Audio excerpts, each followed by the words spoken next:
We're going to talk about 3 scenarios of what clinic days are like. The first one's going to be procedure days.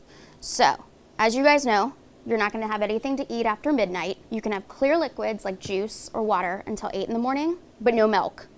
And you're going to arrive to clinic as close to 8:30 in the morning as you can, so we can kind of get the ball rolling, because it's going to be kind of a long clinic day for you. You're going to check in with the front desk, and then Allison or Brittany are going to come back to get you. There are CMAs, and they're going to get your height and your weight and your vital signs. Then the nurses are going to come in and they're going to access your port, or they'll start an IV, depending which one you need, and we'll send some labs. And the thing about labs is that although we have really great pathology here, it can still take a while to get our results. They're getting everyone's samples from the entire pavilion, and sometimes things take longer, so we have to be patient. It's a lot of moving parts. We can expect, sometimes an hour and a half to get lab results. But in that time, usually the doctor will come see you. Hopefully we'll have results and we'll know if we can proceed with the procedure or not. You have to meet lab criteria to have procedures done a lot of the time. So in order for us to do it safely, that's why we have to have the results first. If you make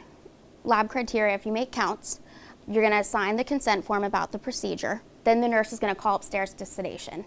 And that's kind of the most frustrating part for a lot of our patients, because it's really at that point on their own schedule. Sedation upstairs, they don't have many anesthesiologists, and they also see a lot of other patients during the day doing other procedures. So we're kind of at their mercy in terms of when we can go upstairs. They'll usually call us and let us know that we can take you up. And most of the time that's around 11 to 12, and we'll take you upstairs for the procedure. And if you don't require any more chemo, we will have you be de-accessed and sent home from clinic. But if you need more chemo, we'll have you come back down to clinic to get that after the procedure and then be able to go home from there. The other frustrating part, I think, for patients is we make chemo based on your weight and your height, so that's why we get every visit.